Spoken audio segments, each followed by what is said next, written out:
everyone, and welcome to the Watson Martin seminar on how to make apprenticeships work for your business. Just to introduce us, I'm Heather Watson, Director at Watson Martin and a Chartered Fellow of the CIPD. Before setting up Watson Martin 15 years ago, I was a senior HR practitioner across a range of sectors. Alongside me is Sharon White, our apprenticeship expert.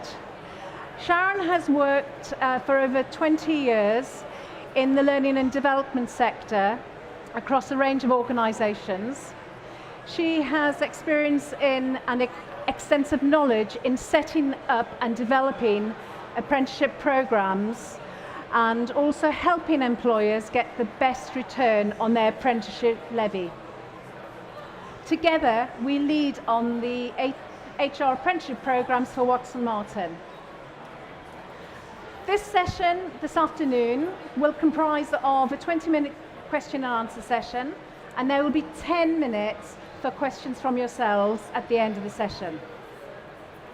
So as HR and L&D specialists, Watson Martin delivers CIPD qualifications in-company course training across the country for a range of individuals. We are a very experienced and have a high quality assurance rating in terms of the CIPD, the highest level rating, and have an excellent reputation for quality programs. And it's really as a result of our reputation for high quality training programs and also our flexible mixed mode delivery methods that have led us down the apprenticeship route. We were approved as a main provider on the Register of Approved Apprenticeship Training Providers, the ROATP as it's commonly known, in January 2018. And currently we have a number of cohorts within levy paying organisations, and we also are partnering with a number of training organisations to deliver HR apprenticeships.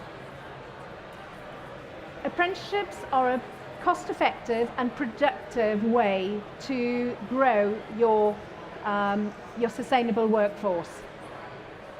So what is apprenticeships all about?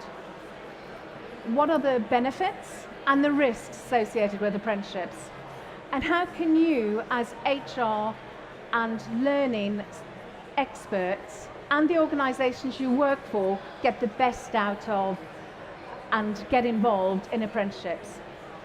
Well, that's what we're here to discuss this afternoon. And what better way to start than to say, what is the government apprenticeship scheme all about? Over to Sharon. Thanks, Heather. Well, it's government policy to significantly increase the number of apprentices. That's probably the first thing to say.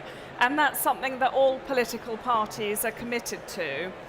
And there's a significant amount of public funding going into that. Employers who have a salary bill of over £3 million are paying 0.5% into something called the apprenticeship levy. And they can get some of that back by investing in apprenticeship training. For small and medium-sized businesses, there's about 90% of their training costs can be paid for, and there's a 10% compulsory contribution. And for really small businesses, those with 50 employees or less, 100% of the training costs are paid.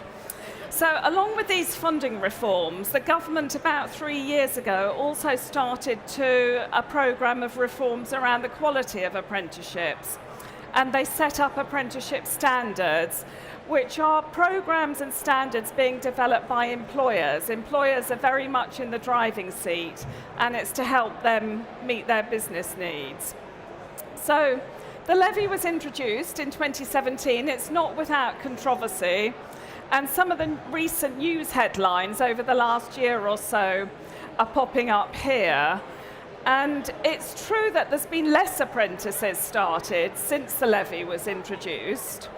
And there's a lot of demand, I'd say, from both business and education and training groups to know how much has actually been spent.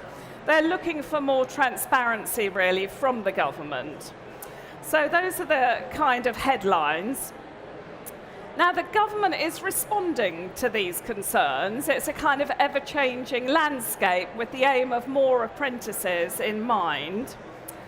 So what the government is saying at the moment is that levy-paying organisations, they can currently transfer 10% of their funds to small and medium-sized businesses. That's going up to 25%. We're waiting for the effective date. They've also launched a major marketing campaign that you've probably seen called Fire It Up, which is about employers and about attracting candidates. And the compulsory contribution to training for small and medium-sized businesses is going to be reduced from 10% to 5%. That was a commitment in last autumn's budget, but we're still waiting for the effective date. Rumours are it's April, but we don't know that yet. And really, why this push for apprenticeships? Well, I think it's been well recognised that the UK is falling behind its competitors in terms of skills and productivity. And certainly apprenticeships is seen as a way of addressing some of that, a means of upskilling the workforce. But it's not just about that. Those of you with children of a certain age will be very well aware of the big increase in university tuition fees over the last few years. And that's really making young people and their parents think carefully about whether going to university is the best route into a career. So for young people who decide that, that's not the best route for them, employers and organisations still want to be able to capture the best and the brightest who don't want to go to university. And this is part of this drive as well, for more apprenticeships. So why should HR and L&D professionals be interested in the scheme? Well, it does provide a great opportunity, I think, for HR and L&D professionals to not only bring in new talent, but the apprenticeship funding pot can be used to upskill current staff as well. A number of them might be eligible for apprenticeship training. So that's a great opportunity to address their skills gaps. And we've actually found, we're HR specialists, that some HR and L&D teams themselves are using it to invest in their own teams, which we think is really positive. So what are the advantages of apprenticeships for individuals? Well, from a business perspective, I suppose to start with that, organisations want to attract new talent and develop training programs, and obviously that's all about boosting productivity, which all of you L&D professionals in the room will know. Sorry, I skipped. Do you want me to go back? I'm sorry. It's my fault, I skipped one. What are the business benefits? So all about productivity and training programs that add to that. But I think what's really important is there's lots and lots of data and research about the impact of apprenticeships, and all of it shows that it really improves employee job satisfaction and motivation and loyalty. The retention rates are higher. There's very good hard data about that. So there's very good business reasons for doing it. So now, what are the advantages for individuals? And for individuals, I think for people who would benefit from, it is a lengthy development programme, it's not a short, sharp input. That's where for that kind of individual in that kind of job roles, they really will benefit. Not all apprenticeships include a qualification, it's not just about qualifications. So the apprenticeship standards have a number of behaviours that are developed. So for an employee who would benefit from learning about the organisation, developing their teamwork skills, learning about how to learn, developing their soft skills, as well as perhaps getting a qualification, it's the perfect programme. And at the end of the programme, they'll have an apprenticeship. They'll achieve that. That's graded. They're graded nowadays. And what I think is great from the individual's point of view is all of the new apprenticeship standards include membership of a professional institution. So in our sector, that's the CIPD. If you do an HR in apprenticeships, you're automatically an associate member of the CIPD. So something really positive for the individuals. So what do HR and L&D professionals need to know about apprenticeships? Yes, where to start, and it can be a bit of a minefield. But we think a good place to start is to find an experienced, credible training provider who you can work with. And there's about 2,000 training providers around, so it is about picking the right one. And somebody who can take you through the process from start to finish, who understands your strategy in terms of learning and development and people, and work with you. So I think that's where to start. It can be a bit bureaucratic. There's a digital portal called the Apprenticeship Service, used to be called the Digital Apprenticeship Service. So to navigate that and some of the jargon around it, to have somebody to hold your hand, I think is very helpful in terms of that. So that's where to start.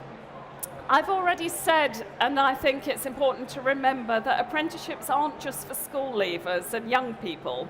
They're often seen as that, and it is an alternative to university, but it's an any age programme. It's about whether it's appropriate. We often get asked how long are they, and they vary tremendously depending on the nature of the programme and the sector. By law, they have to be at least a year. And then, something like engineering, that would average 3 to 4 years. In our sector, the HR support programme, which for those of you who are into education, it's a level 3 programme, they last about 18 months. And the HR level 5 programme, which is for HR consultants and partners, they last at least 2 years. And the learning and development programmes are similar in length to those. We've put here, it sounds obvious, but it's about the individual being right for the apprenticeship and then being in a job role that's right for it. Because even though most of the training costs may be paid, and if you're a levy payer, it's a bit like a tax and you're paying it, but you can get some of it back. There are other costs. Apprentices have to be employed, so you've got all the associated employment and other costs that you need to factor in when looking at the business case. And we've just popped up here that the CIPD HR programs, many of them, and most of the leadership and management apprenticeships do also include professional qualifications, which I think would be of interest. So can apprenticeships help diversity in the workplace? Well, I think this is one of the really interesting things for professionals in HR and L&D. Obviously, improving diversity and inclusion is a hot topic. It's a hot topic for business and among politicians. And there's been multiple initiatives over a long time with really very limited success, would be the view. You'll ask yourself, does our workforce represent the diversity of where we're geographically located? Do we reach out and attract a range of young people? What data do you look at to support that? And there's an organisation called the Sutton Trust. They're one of a number of organisations working in this sphere who've conducted a lot of research. And all their research shows that apprenticeships definitely affect positively diversity in the workplace, but as importantly, they improve social mobility in the UK. So yes, apprenticeships definitely help attract a wider range of applicants. So for employers who are serious about that, this can really help to achieve those aims of a diverse and inclusive culture, which we think is really positive. So we've talked about the business case for apprenticeships. How can you ensure that you're delivering it at top quality bespoke programme? Well, there's lots of ways to deliver an apprenticeship programme, and some of them will be via a day release programme. There's quite a lot of colleges and universities involved in apprenticeships, and they deliver a variety of programmes too, but you could see some day release programmes there. And, you know, in sectors like traditional, I would call them apprenticeship routes, like engineering and hairdressing, they're used to that kind of delivery model. But you might see a more blended approach, which uses e-learning and workshops and other ways of delivering. So I guess the message from us is there's no right way, there's different ways of delivering it. And a good provider will work with you to work out the best way for your organisation. And, you know, you have to have 20% off the job training as part of any apprenticeship. You know, that's key. So, you know, you want somebody who works with you to work out how to do that. And it could be supported open learning, work on assignments, and also any coaching at work, you know, where an apprentice is learning new skills that aren't part of their normal job role, that all counts for the 20%. So apprenticeship programs can be tailored to your company's needs, particularly if you have large enough cohort numbers. That tends to be how that works.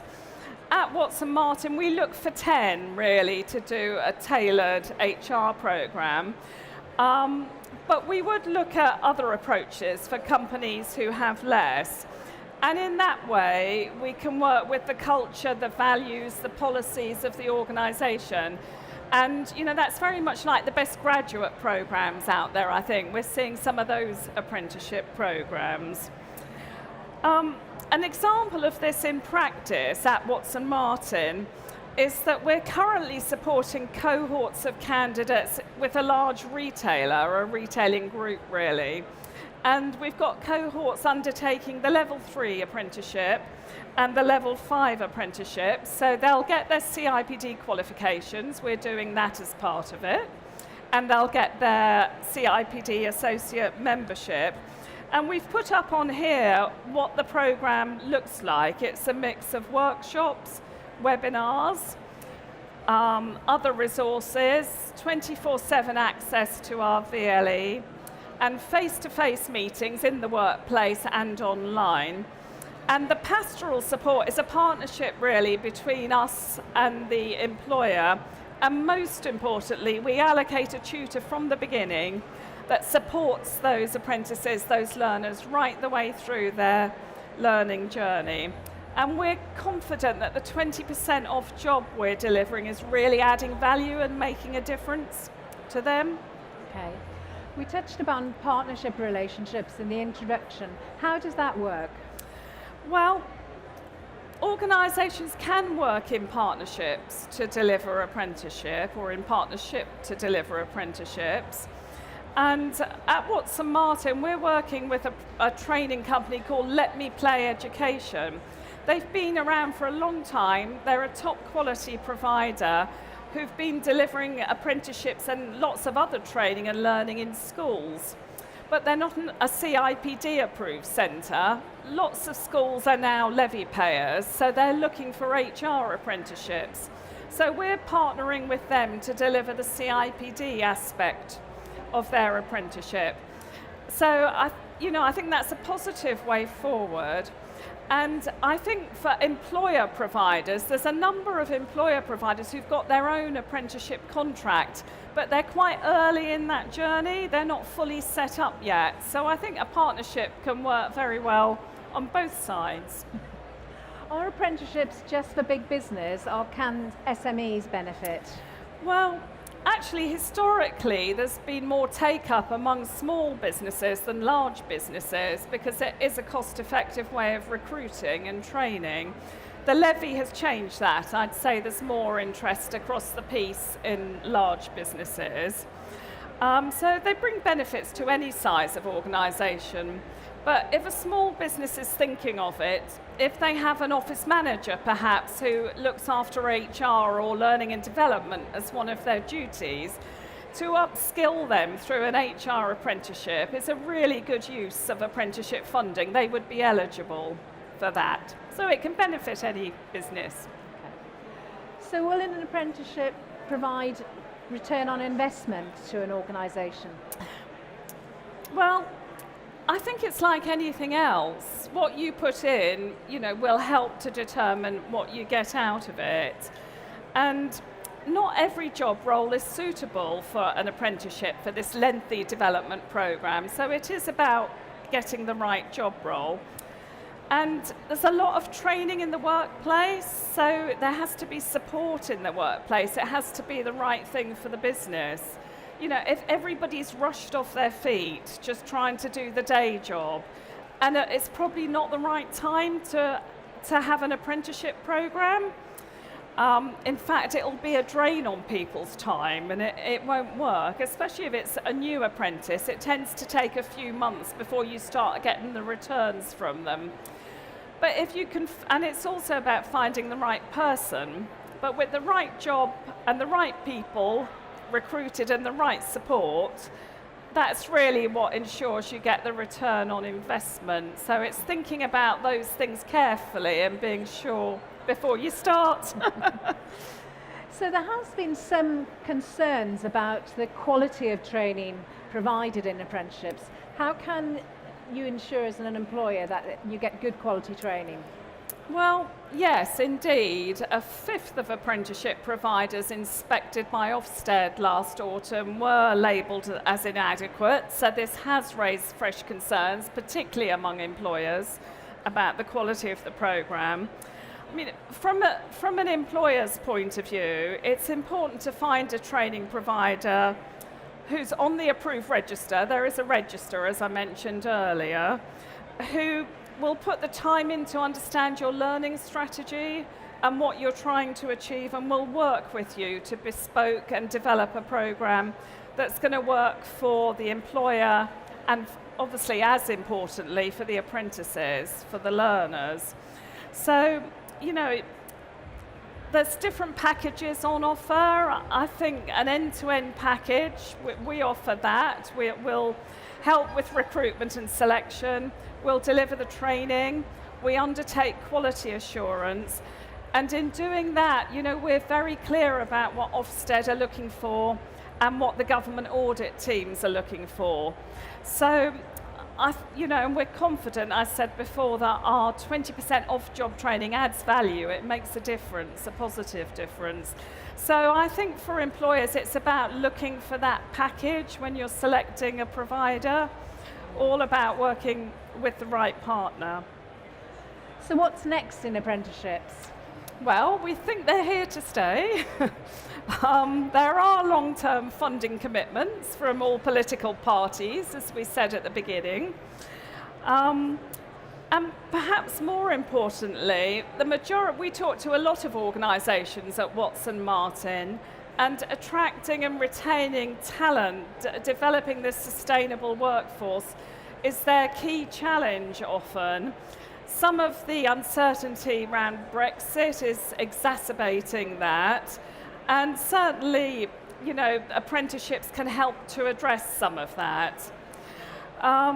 There's no doubt that the bureaucracy and complexities around working with the system is putting some employers off, so we might see some changes to the systems. And as we've tried to stress, really working with the right provider should help to alleviate some of those concerns and hopefully make it a relatively pain-free process, or a completely pain-free process in some cases. Okay. So where can you find out more about apprenticeships? The starting place must be the government website, which is government.uk, on employing an apprentice. How apprenticeship funding works also includes some information about the apprenticeship levy. If you'd like to talk to Sharon or myself or any member of our Watson Martin team then about either apprenticeships, in-company training, CIPD qualifications, then do come and see us on stand KO6. and check out our website. Now, any questions? There must be some questions. Hello? Thank you. There's a microphone coming, I think. The problem in my company is trying to convince our directors and senior managers, because the 20% off the job learning is their massive concern, and it's my challenge to try and convince them that it's worth having an apprentice who has to have 1 day a week practically not doing their day-to-day work. How do you have any tips on how I might do that? Yeah, I think, you know, that's not uncommon, and we mustn't pretend 20% off the job isn't required, but I think it's kind of two-pronged. One is kind of through doing that training, how much more productive and better is it going to make that person? What's the longer term gain? Which, you know, as an L&D professional, you'll be very well aware of that. Yeah. But it's also not assuming it's a set day a week. Yeah. So one of our programs, and Heather might jump in here, you know, we've taken into account their peak times when they really don't want people off the job. And looked at when there's as much as you get any downtime. Yeah. So we've avoided certain times, because it doesn't have to be a day a week every week, it's about the whole programme. Yeah. And we've looked at different activities to make up that on the job, and it's alleviated some of the concerns. So part of that is we plan out the workshops, and we can pitch those in when it's best suited to the business. But then what we've also developed as part of our virtual learning environment are different workbooks and activities. They have one-to-ones, we use Skype, we use different modes of delivery. So it's much more blended, but it's not strict to 1 day a week. And that's where we can feel we can cater more for individual working environments and organisation cultures. Yeah, and in fact they're undertaking more than 20% Yes, at the moment. they are. Thinking. Yeah. And we also work with them to identify things that is still part of the standard for that particular HR apprenticeship, but it's also looking at what they're doing, the projects they have within the workplace that we can use and help develop their knowledge, which will also go to their 20%. Thank you. Just to say that I'm in charge of apprenticeships in my business, and we are told very clearly by the training provider that that one day a week is not relevant. It's as long as they are learning. So when they first start in the role, there's a lot to learn, and all of that counts for the 20%, and that's all on the job. So that's not a day off to do learning.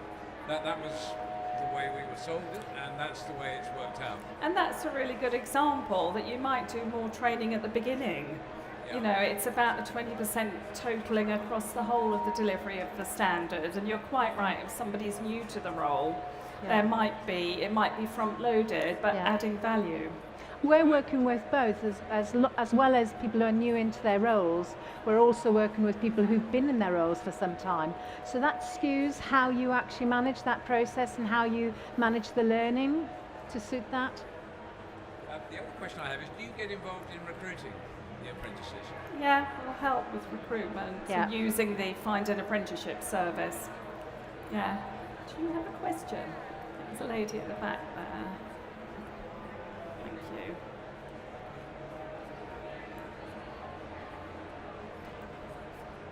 My question was around the off the job versus on the job. Yeah. Because I feel like this has become a little bit of a grey area. Certainly in terms of what the gentleman was just saying, it sounded like that was on the job learning, not off the job learning.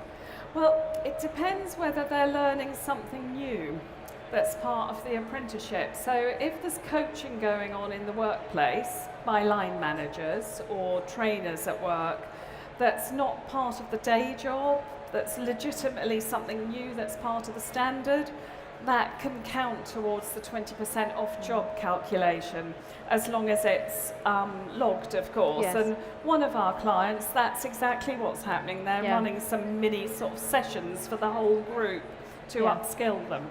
Yeah. Oh, Oh, sorry. I've lost Sound's you. gone.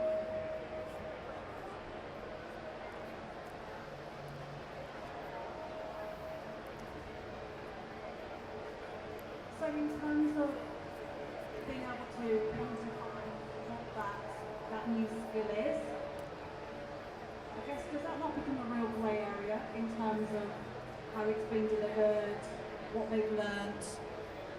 Are there not sort of parameters around that to make sure that you can prove that, although it happened on the job, was new learning? You have to be careful about that, and it's about where you've assessed your apprentice to begin with and what the skills gap is, Yeah. really. But if you've done that, then it's perfectly legitimate. And, you know, we're not advocating not doing the 20%, quite the opposite, actually. Yeah. But, We're you know, up- it's all about the beginning skills gap I was going to say, analysis. most of ours are actually doing more. They're actually doing Yeah. more than the 20%. But obviously it has to be mapped against the standards, and they have to log that learning, and it has to be assessed. I'm just joining in the conversation about this now.